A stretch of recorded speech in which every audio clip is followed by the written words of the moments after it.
एक बार की बात है जब एक शहर में सुनीता नाम की बड़ी ही सुंदर लड़की रहती थी। सुनीता इतनी सुंदर थी कि एक बार उसे कोई देखता तो देखता रह जाता। जब भी सुनीता घर से बाहर निकलती तो आसपास के लड़के उसे छेड़ते थे। सुनीता बहुत ही गरीब थी। सुनीता के घर के पास ही रमेश नाम का एक लड़का रहता था जो सुनीता को काफी पसंद करता था। सुनीता भी उसे पसंद करती थी। वहीं पास में एक मटका बिरयानी वाले की दुकान थी जिस पर जगन नाम का कसाई काम करता था। जगन को सुनीता और रमेश का बात करना जरा भी पसंद नहीं था। एक दिन जब रमेश सुनीता से बात कर रहा होता है तो जगन वहीं खड़ा सब देख रहा होता है। दोनों खूब हंस हंस कर बातें कर रहे होते हैं।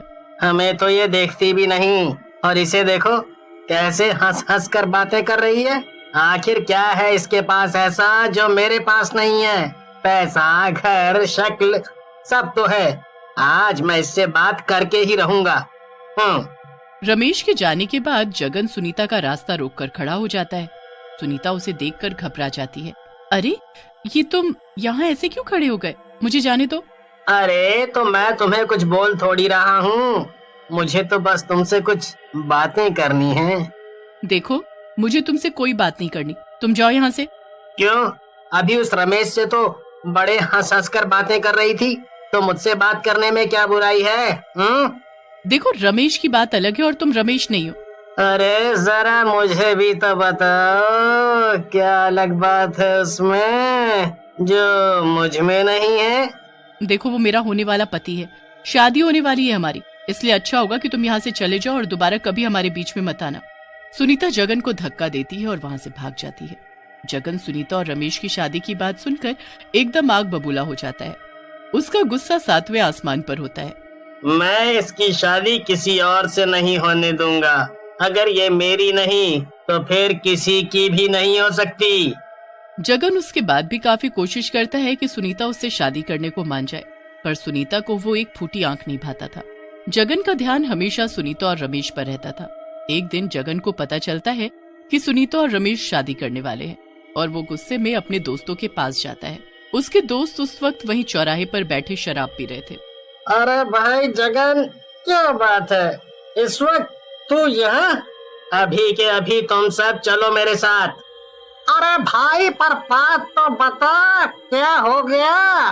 वो सुनीता है ना, सुनीता वो शादी कर रही है, वो भी उस रमेश से। मैं उसकी शादी किसी और के साथ होते नहीं देख सकता। अरे भाई तो तू चाहता क्या है अब? उसको अभी के अभी घर से उठाकर लाना है और उससे शादी करनी है। अरे भाई अभी थोड़ा शांति रख। ये काम ऐसे नहीं होते।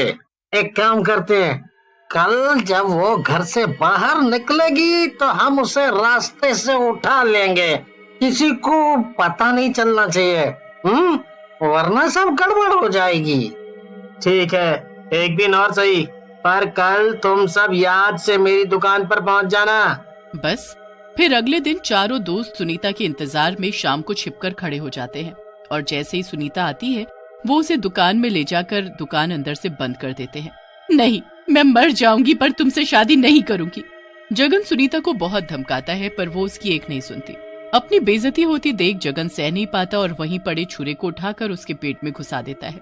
सुनीता वहीं तड़प तड़प कर मर जाती है।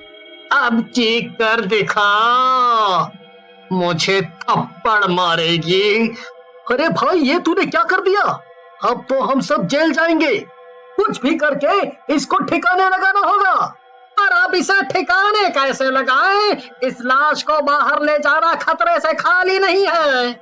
मेरे पास एक तरकीब है, मैं इसके टुकड़े टुकड़े करके बिरयानी में मिलाकर बेच दूंगा। इसका नामो निशानी मिट जाएगा। चलो अब सब काम पर लग जाओ, हमें रातों रात ये काम करना होगा। बस फिर चारों दोस्त सरिता के टुकड़े टुकड़े कर देते हैं और फिर अगले दिन जगन उसको मटका बिरयानी में मिक्स करके बेच देता है। सरिता के घर वाले और रमेश उसको हर जगह ढूंढ लेते हैं पर उसका कुछ पता नहीं चलता। वो बहुत रोते हैं, परेशान होते हैं, पर सुनीता का कुछ पता नहीं लगता। जगन इस बात से ही खुश हो रहा होता है कि सुनीता उसकी नहीं हुई तो किसी की नहीं हुई, पर उसे क्या पता था कि वो चुड़ैल बनकर अपना बदला लेने आएगी। एक रात जब जगन दुकान बंद करके घर जाने ही वाला होता है तो उसे पीछे से किसी की आवाज आती है।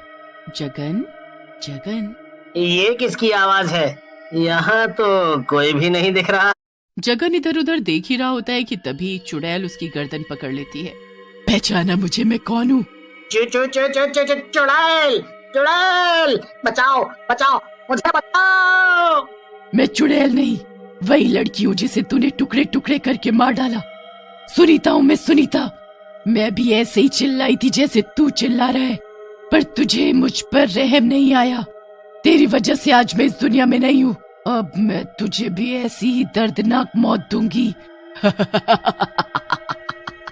जगन चिल्लाता रह जाता है, पर चुड़ैल उस पर जरा भी तरस नहीं खाती और वहीं छुरा उठाकर उसको मार डालती है। उसके बाद वो भी उसके ऐसे ही छोटे छोटे टुकड़े करती है। अगले दिन चुड़ैल जगन की दुकान पर भेस बदल कर बैठ जाती है और जगन के शरीर के टुकड़ों की मटका बिरयानी बनाकर बेचने लगती है। बिरयानी ले लो, बिरयानी, बस 10 रुपए में स्वादिष्ट बिरयानी। आओ न भाई साहब, मेरे हाथ की बिरयानी खा कर जाओ। अरे पर तुम हो कौन और जगन कहाँ है? मैं जगन की रिश्तेदार हूँ। कल रात जगन को अचानक गांव जाना पड़ा, इसलिए जब तक वो नहीं आ जाता मैं ही बिरयानी बेचूंगी।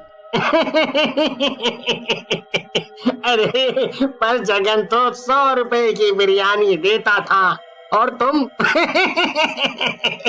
10 रुपए में बेच रही हो, हैं? ऐसा क्यों? महंगी बिरयानी कम लोग खाएंगे, सस्ती बेचूंगी तो दूर दूर तक जगन की बिरयानी खाने आएंगे, ऐसे ज्यादा कमाई होगी। अरे वाह, तुम तो बड़ी तेज हो। चलो मुझे भी 10 की बिरयानी दे दो। बस फिर क्या था, पूरे दिन चुड़ैल मीना के भेस में लोगों को जगन के टुकड़ों की बिरयानी खिलाती है। रात तक वो सारी बिरयानी बेच देती है।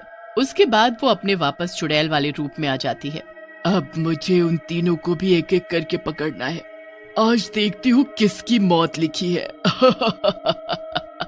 चुड़ैल उन तीनों दोस्तों को ढूंढने निकल पड़ती है कि तभी उसकी नजर जगन के पहले दोस्त पर पड़ती है, जो खंबे के नीचे बैठकर दारू पी रहा होता है। चुड़ैल पीछे से जाती है और उसकी गर्दन पकड़ लेती है। उसको नशे में कुछ होश नहीं होता कि उसे एक चुड़ैल कहाँ घसीटते हुए ले जा रही है। पर जब चुड़ैल उसे जगन की दुकान में ले जाकर वो छुरा उठाती है तो उसकी सारी दारू उतर जाती है। तू सच में चुड़ैल है? तू ये क्या कर रही है? तू जा यहाँ से। मैं वही हूँ जिसके तूने कुछ दिन पहले इसी जगह टुकड़े किए थे। अब मैं भी तेरे साथ ऐसा ही करूंगी। झूठ और सच पता करने का अब तेरे पास वक्त ही नहीं है। चुड़ैल बिना सोचे उसे छुरा मारती है और उसके भी टुकड़े टुकड़े कर देती है। फिर अगले दिन फिर से रूप बदलकर मटका बिरयानी बनाकर 10-10 रुपए में बेचने लगती है। इतनी सस्ती बिरयानी के नाम पर दुकान के आगे भीड़ लग जाती है और शाम तक सारी बिरयानी बिक जाती है। रात को सुनीता वापस चुड़ैल बन जाती है और दूसरे दोस्त की तलाश में निकल पड़ती है। वो उसके साथ भी बिल्कुल वैसा ही करती है। उसके भी टुकड़े कर उसकी मटका बिरयानी बनाकर बेचने लगती है। इस बार उसकी दुकान पर रमेश बिरयानी खरीदने आता है। रमेश को देखकर वो भावुक हो जाती है पर कुछ कह नहीं पाती। रमेश बिरयानी लेकर घर जाता है तो उसकी बिरयानी में एक इंसान की उंगली निकलती है। ये मीट तो किसी इंसान का है। मुझे पहले ही ठीक नहीं लग रहा था कि आखिर जगन की जगह ये कौन लड़की बिरयानी बेच रही है, और वो भी इतनी सस्ती। मुझे इसका पता लगाना ही होगा। रमेश उस रात चुपके से जगन की दुकान के पीछे छुप जाता है। तभी वहां एक चुड़ैल आती है जो जगन के तीसरे दोस्त को पकड़ कर लाती है।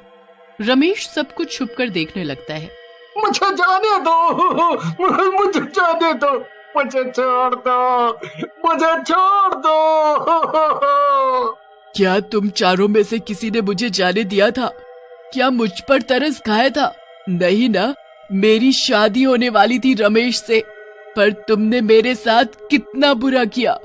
ये सुनकर रमेश हक्का बक्का रह जाता है। चुड़ैल उस आखिरी शिकार को मारने ही वाली होती है कि तभी रमेश वहां आकर उसे रोक देता है। फिर सुनीता अपनी सारी कहानी रमेश को बताती है कि कैसे चारों की वजह से उसकी मौत हो गई। रमेश को ये सुनकर बहुत ही दुख होता है और बहुत गुस्सा भी आता है। और अगले दिन रमेश उसे सब लोगों के सामने उसकी और बाकी तीनों लड़कों की सच्चाई बताता है। उसके बाद लोग उसे खूब मारते हैं और उसे पुलिस को दे देते हैं। चुड़ैल दूर से खड़ी सब